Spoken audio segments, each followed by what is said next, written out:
না করি, হ্যাঁ, এবং আজুর আজুরুহু আও আজুরুহু ইলা মুসলিম, অথবা আজুরুহু মানে জাররা আজুরু মানে টানা, টেনে নেওয়া, ইলা মুসলিম কোনো মুসলিমের উপরে, এবং আমি যেন তা কোনো মুসলিমের উপরে টেনে না নিয়ে যাই। মানে কি টেনে নেওয়া যায়? ওই যে খারাপ কিছু বা অনিষ্ট। তার মানে বলা হলো যে এখানে দেখেন, আমরা বলি না যে আল্লাহর সুন্দর সুন্দর নামের ওসিলায় আল্লাহকে ডাকা। তো এখানে আল্লাহ সুবহানাহু ওয়া তাআলার নাম এবং সিফাত কি কি আসছে দেখেন। বলা হলো যে ফাতিরাস সামাওয়াতি ওয়াল আরদ, এটা একটা। 2 নম্বর আলিমুল গায়বি ওয়াশ শাহাদা, মানে কি?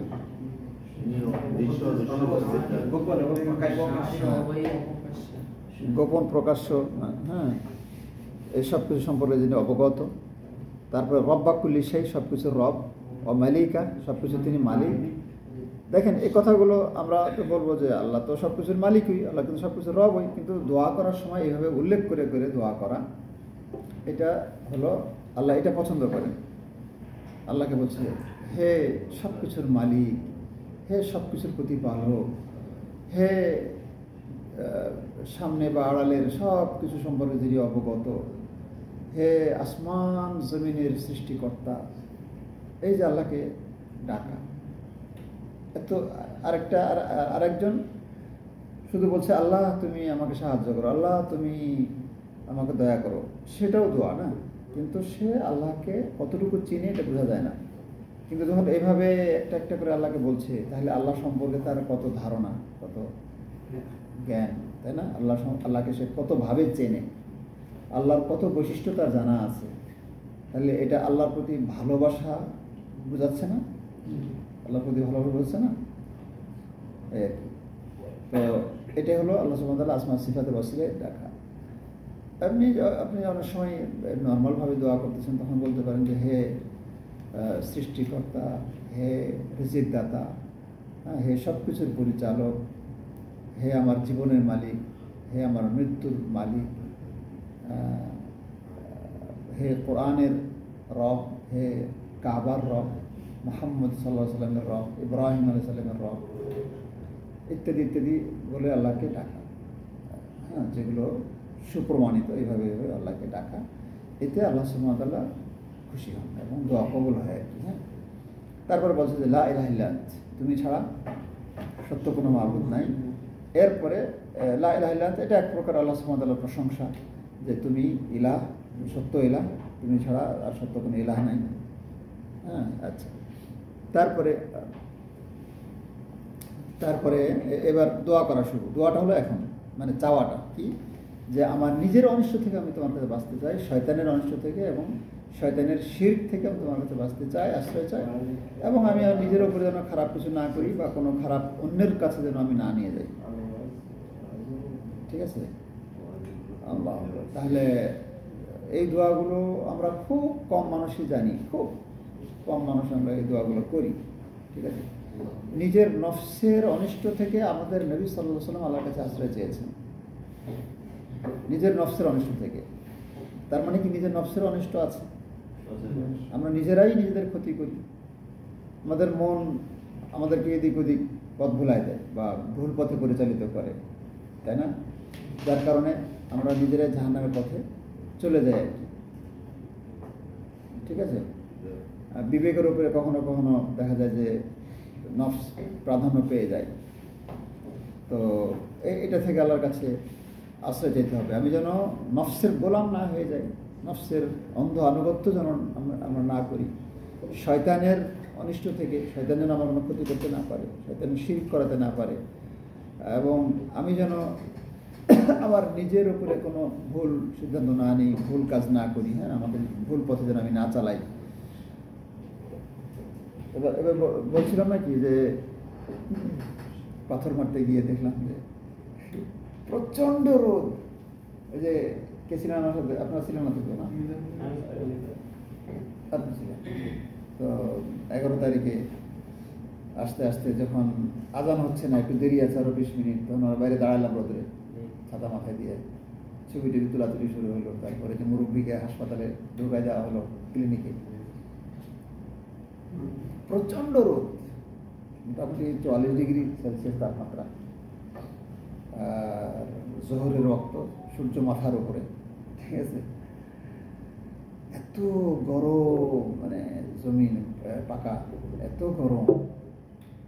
ওই সময় মানে মানুষজন সবে দাঁড়ায় গেছে, কেউ আর সামনে যেতেছে না। কেন যেতেছে না? সময় হয় না। আরো আজান হইলে তখন সূর্য ঢললে তখন পাথর মারতে যাবে, দাঁড়ায় আছে।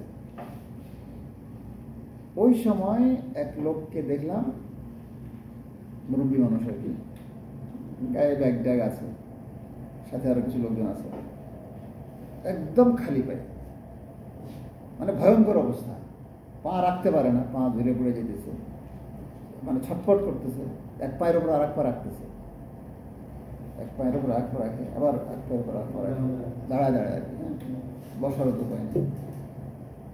তো যেই দেখতেছে আটকে উঠতেছে আর কি, সর্বনাশ, এই গরমের মধ্যে পা মরে যাবে। তো আমিও একবার জিজ্ঞেস করে বসলাম যে জুতা কি হয়েছে? তো বলছে জুতা ব্যাগে আছে।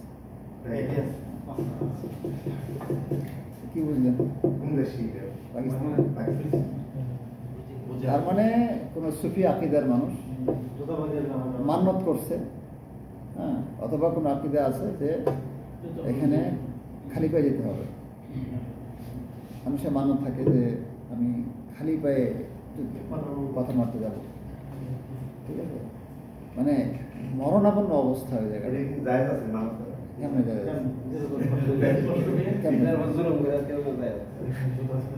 হয় নাকি?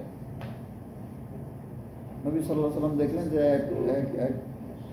এক লোক না এক মহিলা রোদ্রে দাঁড়ায় আছে। কি ব্যাপার? বলছে উনি মান্যত করছে যে তার যদি এটা হয় তাহলে ও রোদ্রে একদিন থাকবে আর কি। ওকে বলো ছায়াতে যেতে, আর ওর কাফারা দিতে বলো, আর যে মানত করছে কাফারা দিয়ে দিবে, আর ছায়া দিতে বলো। আপনি বলছেন না যে এটা ঠিক না, ওখানে বলার ইয়া ছিল না, পরিবেশ ছিল না, আমিও বলতে পারি না, ওদের শোনারও মুড ছিল না, ঠিক আছে, একজনই না, মানে ওই জুতা ছাড়া একজন, বাকি সঙ্গী সাথী আছে, সঙ্গী সাথীরা বললো যে জুতা আছে, ব্যাগে আছে।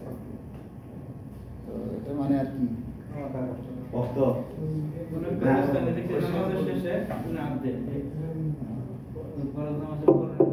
যাই হোক, নিজেরা নিজের নফসের উপরে জুলুম করছে। এই হলো 12 নম্বর। 13 নম্বর আমরা পড়ে, অথবা 13-14 পড়ে শেষ করে দেবো ইনশাআল্লাহ। 13 নম্বর দেখেন, আল্লাহুম্মা ইন্নী আউযু বিকা মিনাল হাম্মি ওয়াল হাসান ওয়াল আজজি ওয়াল কাসাল ওয়াল জুবনি ওয়াল বুখল ওয়াল জুবন ওয়া দালা'আদ দাইন ওয়া গালাবাদ দিন। এটা আমরা পড়ছি এর আগে। আল্লাহুম্মা আনতা রাব্বি লা ইলাহা ইল্লা আনতা খালাকতানি, এটা তো পড়া হয়েছে। ঠিক অর্থ জানা আছে? অর্থটা বলবো একবার? মুখস্থ আছে। আল্লাহুম্মা, হে আল্লাহ, আনতা রাব্বি, তুমি আমার রব, লা ইলাহা ইল্লা আনতা, তুমি ছাড়া সত্য কোনো ইলাহ নেই, খালাকতানি, তুমি আমাকে সৃষ্টি করেছো, ওয়া আনা আবদুকা, আর আমি তোমার দাস, আমি তোমার বান্দা, ওয়া আনা আলা আহদিকা, এবং আমি তোমার প্রতিশ্রুতির উপর, মানে তোমার প্রতিশ্রুতি মানতে, আমি তোমার আদেশ মানতে আমি বাধ্য আর কি। ওয়া, আচ্ছা, এখানে চুক্তি, আহাদ মানে হলো চুক্তি, আর ওয়াদ হলো প্রতিশ্রুতি। তোমার চুক্তি এবং প্রতিশ্রুতি এর উপরে আমি মাস্তাত যতটুকু সাধ্য অনুসারে আর কি। আউযু বিকা মিন শাররি মা সানাতু, আমি যা কিছু করেছি তার অনিষ্ট থেকে তোমার কাছে আশ্রয় চাই। আমি যা কিছু করেছি এগুলোর পাপ যেন, এগুলোর শাস্তি যেন আমাকে না পাই, এগুলোর অনিষ্ট যেন আমাকে না পাই। আবু উলাকা বিনিয়ামাতিকা, আমি ফিরে আসছি তোমার দিকে তোমার নিয়ামত সহ, আলাইয়া, আমাকে দেয়া তোমার যত নিয়ামত আছে আর কি, সব নিয়ামত সহ আমি তোমার দিকে ফিরে আসছি। মানে তোমার, হ্যাঁ, মানে তোমাকে আমি মানছি, তোমাকে স্বীকার করছি, এই সমস্ত নিয়ামত তোমার মানছি। আবু বেদাম্বি, আমার পাপ সহ আমি ফিরে আসছি, হ্যাঁ, মানে তোমার শরণাপন্ন হচ্ছি আর কি। ফাগফিরলি, আমাকে মাফ করো, সুতরাং আমাকে মাফ করো। ফাইন্নাহু লা ইয়াগফিরুয যুনুবা ইল্লা আনতা, তুমি ছাড়া ক্ষমা করতে পারে না। এটা হলো সাইয়্যিদুল ইস্তিগফার, সকালে একবার, সন্ধ্যা একবার। যে ব্যক্তি সকালে দৃঢ় বিশ্বাস রেখে উহা পাঠ করবে, যদি দিনের মধ্যে তার মৃত্যু হয় তবে জান্নাত প্রবেশ করবে। যদি রাতে দৃঢ় বিশ্বাস রেখে উহা পাঠ করে এবং রাতের মধ্যে মৃত্যু হয় তবে জান্নাতে প্রবেশ করবে। মানে সওয়াবের আশাটা কিন্তু রাখতে হবে সবসময়। আচ্ছা, এর উপরের যে দোয়াটা আমরা পড়ে আসলাম, আল্লাহুম্মা ইন্নী আউযু বিকা মিনাল হাম্মি ওয়াল হাযান, সকালে একবার সন্ধ্যা একবার, তার দুশ্চিন্তা ও দুর্ভাবনা দূর হবে এবং ঋণ পরিশোধ হবে। তার উপরে যেটা পড়লাম, আল্লাহুম্মা ফাতিরাস সামাওয়াতি, সকালে একবার সন্ধ্যায় একবার, নিদ্রার সময় একবার, তাই না? আচ্ছা, শয়তানের ওয়াসওয়াসা থেকে নিরাপদ থাকবে।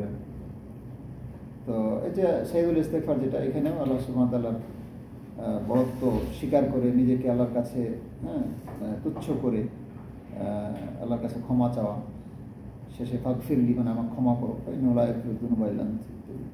তো এইভাবে রাসূল সাল্লাল্লাহু আলাইহি ওয়াসাল্লাম আল্লাহকে জেনে চিনে বুঝে কীভাবে তার গুণগান উল্লেখ করে করে, তার সিফাত উল্লেখ করে করে আল্লাহ রাসূল সাল্লাল্লাহু আলাইহি ওয়াসাল্লাম দোয়া করেছেন, সকাল সন্ধ্যাগুলো পড়েছেন। এইভাবে রবকে চিনতে হবে এবং এইভাবে দোয়াগুলো করতে হবে। জাযাকুমুল্লাহ খায়রা। তাহলে এই পর্যন্ত থাকলো, 14 পর্যন্ত।